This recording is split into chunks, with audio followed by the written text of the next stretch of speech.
नमस्कार दोस्तों, स्वागत है आपका हमारे चैनल में।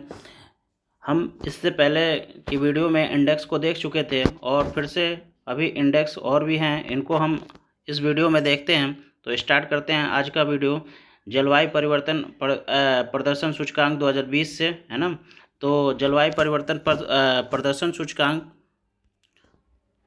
अंतर्राष्ट्रीय जलवायु रणनीति में पारदर्शिता बढ़ाने हेतु परिकल्पित एक उपकरण है। इस सूचना का उद्देश्य जलवायु संरक्षण पर महत्वाकांक्षी कार्यवाही करने में असफल देशों पर राजनीतिक एवं सामाजिक दबाव डालना है, साथ ही उन देशों को रेखांकित करना है जिन्होंने जलवायु संरक्षण पर सबसे अच्छा काम किया है ना। जलवायु परिवर्तन प्रदर्शन सूचकांक German watch, new climate institute और क्लाइमेट एक्शन नेटवर्क द्वारा संयुक्त रूप से जारी किया जाता है। इस बात को हमें याद रखना है, ठीक है। यह सूचकांक पहली बार 2005 में जारी किया गया था, है ना। 10 दिसंबर 2019 को जलवायु परिवर्तन प्रदर्शन सूचकांक 2020 मैड्रिड यानी स्पेन की जो राजधानी है, ठीक है, में संयुक्त राष्ट्र जलवायु परिवर्तन सम्मेलन COP25 के दौरान जारी किया गया, है ना। यह सूचकांक चार श्रेणियों ग्रीन हाउस गैस उत्सर्जन, दूसरा है नवीकरणीय ऊर्जा, है ना, तीसरा ऊर्जा उपयोग और चौथा जलवायु नीति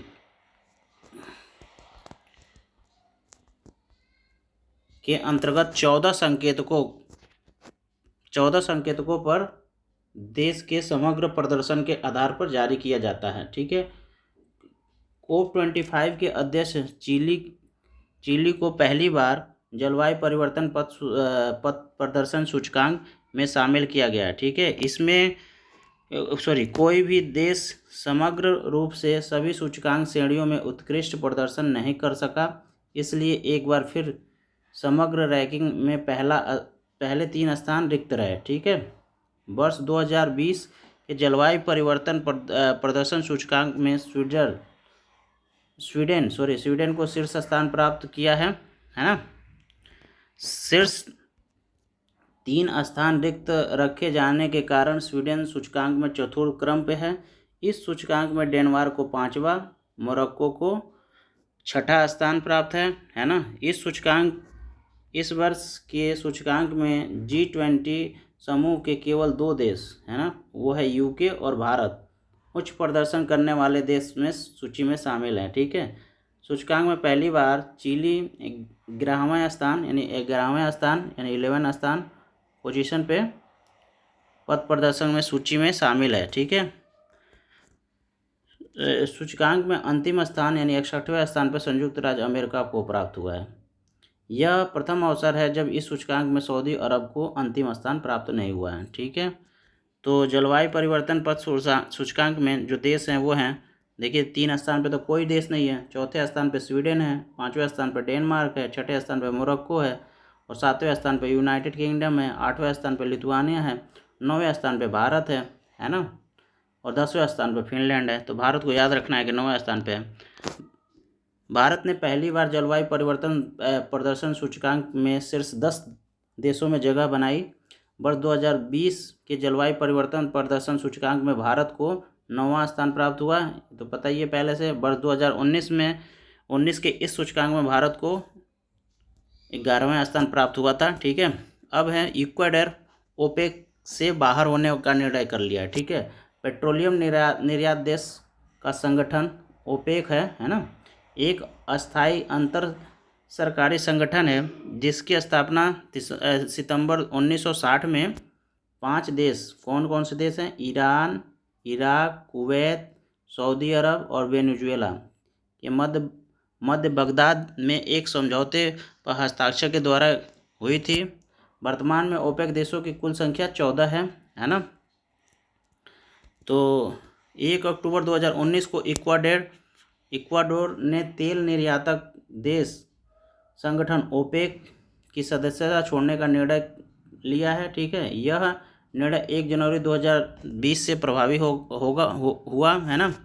इक्वाडोर सरकार के अनुसार देश की वित्तीय समस्याओं से निपटने के लिए ओपेक की सदस्यता छोड़ने का निर्णय लिया गया है।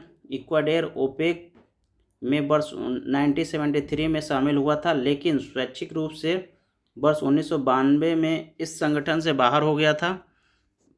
तत्पश्चात 2007 में वह पुनः ओपेक के सदस्य बना।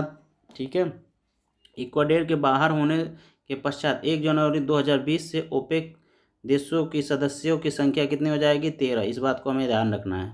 और 1 जनवरी 2019 को कतर ओपेक की सदस्यता छोड़ी थी। ठीक है, तो अब ओपेक देशों की संख्या कितनी हो जाएगी? 13, इक्वाडोर के छोड़ने के बाद। ठीक है, नेक्स्ट जो टॉपिक है, भारतीय नन मरियम थ्रेसिया संत घोषित हुई। ठीक है, कैथोलिक ईसाईयत में संत की उपाधि दिए जाने की प्रक्रिया अधिक व्यवस्थित एवं समय साध्य है। यह प्रक्रिया 13वीं सदी में प्रारंभ हुई, जिसे तत्कालीन पोप ने आधिकारिक रूप प्रदान किया था, है ना। इस प्रक्रिया में संतत्व घोषित करने के 4 चरण होते हैं। प्रत्येक चरण में काफ़ी लिखा पढ़ी, बहस और जांच होती है। इस प्रक्रिया के तीसरे और चौथे चरण के लिए कम से कम एक चमत्कार का उदाहरण अवश्य होता है, जो कि उस संत द्वारा या उसकी समाधि पर की गई प्रार्थना द्वारा किसी असाध्य रोग के ठीक होने के रूप में होता है। वेटिकन की एक समिति इस चमत्कार की जांच कर जब इसकी पुष्टि कर देता है तो पोप वेटिकन के समारोह में संतत्व की आधिकारिक घोषणा करते हैं। ठीक है, 13 अक्टूबर 2019 को रोमन कैथोलिक चर्च के पोप फ्रांसिस ने वेटिकन सिटी स्थित सेंट पीटर्स स्क्वायर में आयोजित एक विशेष प्रार्थना सभा में भारतीय नन मरियम थ्रेसिया, है ना, इन्हें याद रखना है, कौन है? नन मरियम थ्रेसिया सहित 5 व्यक्तियों को संत घोषित किया। मरियम थ्रेसिया ने केरल के त्रिशूर में मई 1914 में congregation of the sisters of the Holi family की स्थापना की थी, है ना। मरियम थ्रेसिया के साथ ही British colonel John Henry Newman, है ना, और दूसरे स्विज लेबुमन मार्गुराइट वेज और ब्राज़ील की सिस्टर डुल्स लोफ्स और इटाली की सिस्टर ग्यूसेपिना बेनिनी को भी संत की उपाधि प्रदान की गई। ठीक है, इस समारोह में विदेश राज्य मंत्री वी मुरलीधरन की अध्यक्षता में एक प्रतिनिधिमंडल ने भाग लिया और प्रधानमंत्री नरेंद्र मोदी ने 27 सितंबर 2019 को अपने मन की बात कार्यक्रम में सिस्टर मरियम थ्रेसिया को पोप द्वारा संत घोषित किए जाने का उल्लेख किया था। ठीक है दोस्तों, उल्लेखनीय है कि मारिया थ्रेसिया सहित साइरो मालाबार चर्च यानी केरल के कुल 4 व्यक्तियों को अब तक संत घोषित किया जा चुका है ना। चर्च से संबंध 3 अन्य व्यक्ति जिन्होंने संत घोषणा किए थे वे थे सिस्टर अल्फासो, फादर कुरियाकोस चवारा और सिस्टर यूफेसिया। ठीक है, अब जो नेक्स्ट टॉपिक है वो है हमारा अबू धाबी में विश्व का प्रथम कृत्रिम बुद्धिमत्ता विश्वविद्यालय। ठीक है, तो इसको हम स्टडी कर लेते हैं। 5 साल पहले तक शायद बहुत से लोगों ने यूएई की कृत्रिम बुद्धिमत्ता के क्षेत्र में वैश्विक नेतृत्व के रूप में कल्पना नहीं की होगी। इस सोच में बदलाव तब आया जब वर्ष 2017 में यूएई यानी संयुक्त अरब अमीरात कृत्रिम बुद्धिमत्ता के लिए एक स्वतंत्र मंत्रालय बनाने वाला विश्व का पहला देश बन गया। यह देश अबू धाबी में विश्व के पहले स्नातक स्तर यानी आर्टिफिशियल इंटेलिजेंट विश्वविद्यालय की स्थापना की घोषणा करके इस दिशा में एक और महत्वपूर्ण कदम उठा रहा है। 16 अक्टूबर 2019 को संयुक्त अरब अमीरात द्वारा विश्व के पहले कृत्रिम बुद्धिमत्ता विश्वविद्यालय को अबू धाबी में उद्घाटन किया गया है। तो इस बात को हमें याद रखना है कि कृत्रिम जो विश्वविद्यालय है वो कहाँ है, अबू धाबी में, ठीक है। वो कहाँ है, संयुक्त अरब अमीरात में, ठीक है। इस विश्वविद्यालय का नाम मोहम्मद बिन जायद यूनिवर्सिटी ऑफ आर्टिफिशियल इंटेलिजेंस, ठीक है।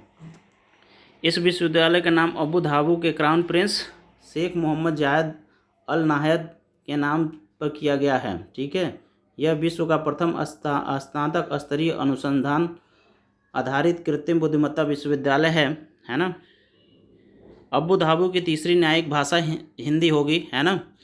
तो 9 फरवरी 2019 को अबू धाबी के न्यायिक विभाग ने हिंदी को न्यायालय में प्रयुक्त किए जाने वाली तीसरी आधिकारिक भाषा के रूप में मान्यता प्रदान की।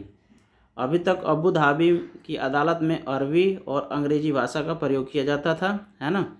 हिंदी भाषियों की बढ़ती जनसंख्या के कारण हिंदी को न्यायिक भाषा बनाने का निर्णय लिया गया है, ठीक है। नेक्स्ट है, मुंबई और हैदराबाद यूनेस्को के रचनात्मक शहरों के नेटवर्क में शामिल हो गए, ठीक है। तो यूनेस्को के रचनात्मक शहर के नेटवर्क का सृजन 2004 में ऐसे शहरों के मध्य सहयोग को बढ़ावा देने के उद्देश्य से किया गया था जिन्होंने आर्थिक, सामाजिक, सांस्कृतिक, पर्यावरण स्तर पर सतत विकास के एक राजनीतिक घटक के रूप में रचनात्मकता को मान्यता प्रदान की है ना। इस नेटवर्क में शामिल शहर अंतर्राष्ट्रीय स्तर पर सक्रिय रूप से सहयोग करने तथा स्थानीय स्तर पर अपने विकासात्मक योजना के केंद्र में रचनात्मक एवं सांस्कृतिक उद्योगों को स्थान देने के साझा उद्देश्य से मिलकर करती है, ठीक है। यूनेस्को के रचनात्मक शहरों के नेटवर्क में जिन 7 रचनात्मक क्षेत्रों का आच्छादित किया गया है वे हैं शिल्प एवं लोक कलाएँ, मीडिया आर्ट, फिल्म, डिजाइन, पाक कला, साहित्य और संगीत, है ना। 31 अक्टूबर 2009 को यूनेस्को की महानिदेशक आंद्रे अजोले ने 66 नए शहरों को यूनेस्को के रचनात्मक शहर का दर्जा प्रदान किया। इस प्रकार अब यूनेस्को के रचनात्मक शहर के नेटवर्क में शामिल शहरों की कुल संख्या जो बढ़कर 246 तक पहुंच गई है। जिस 66 शहरों के रचनात्मक शहरों के नेटवर्क में शामिल किया गया उसमें से 2 भारतीय शहर मुंबई और हैदराबाद को भी शामिल किया गया है, ठीक है। मुंबई को फिल्म के क्षेत्र में जबकि हैदराबाद को पाक कला के क्षेत्र में यूनेस्को के रचनात्मक शहरों के नेटवर्क में शामिल किया गया। उल्लेखनीय है कि इससे पूर्व 2015 में जयपुर यानी शिल्प लोक कला क्षेत्र में और वाराणसी संगीत के क्षेत्र में और वर्ष 2017 में चेन्नई यानी संगीत के क्षेत्र में यूनेस्को के रचनात्मक शहर के नेटवर्क में शामिल किया गया था।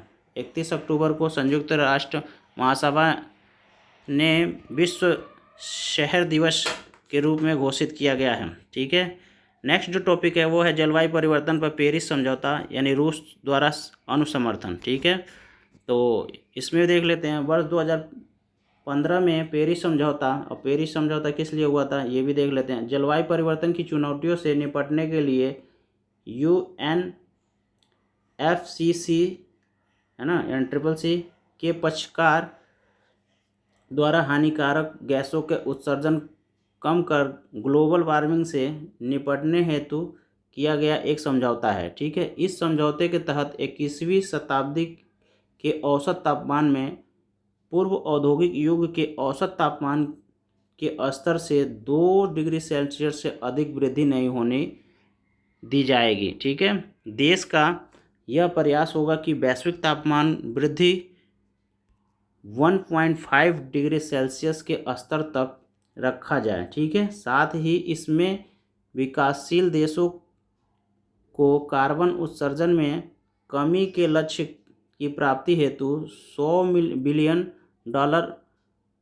प्रति वर्ष देने और भविष्य में इसे बढ़ाने के प्रति प्रतिबद्धता दिखाने की बात भी कही गई है। ठीक है, यह समझौता 4 नवंबर 2016 से लागू है। ठीक है, 7 अक्टूबर 2019 को रूस ने पेरिस समझौते के अनुसमर्थन कर दिया है ना। इसके साथ ही रूस पेरिस समझौते में औपचारिक रूप से शामिल हो गया। रूस के इस समझौते पर अप्रैल 2016 में ही हस्ताक्षर किया था, किंतु अपने राष्ट्रीय कानूनों के आधार पर इसे लागू करने में असमर्थ था। ठीक है, नेक्स्ट इसी में पेरिस समझौते को अनुसमर्पित करने के पश्चात रूस पेरिस समझौते के प्रावधानों का अनुपालन करेगा।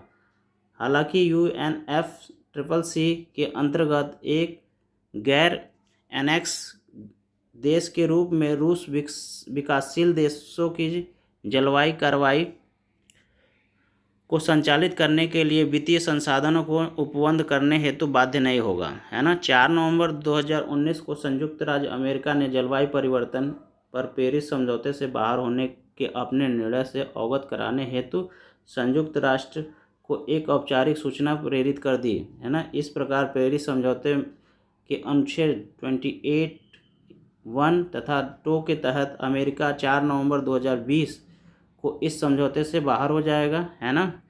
फरवरी 2020 में किर्गिस्तान और लेबनान के पेरिस समझौते का अनुसमर्थन करने के पश्चात इसके पश्चात्कार देशों की जो संख्या बढ़ के कितना हो जाएगी, 189 पहुँच जाएगी। ठीक है, तो दोस्तों अब इस वीडियो को यहीं समाप्त करते हैं। हैव ए नाइस डे दोस्तों, और इस वीडियो को शेयर कीजिए, सब्सक्राइब कीजिए और लाइक भी कीजिए दोस्तों।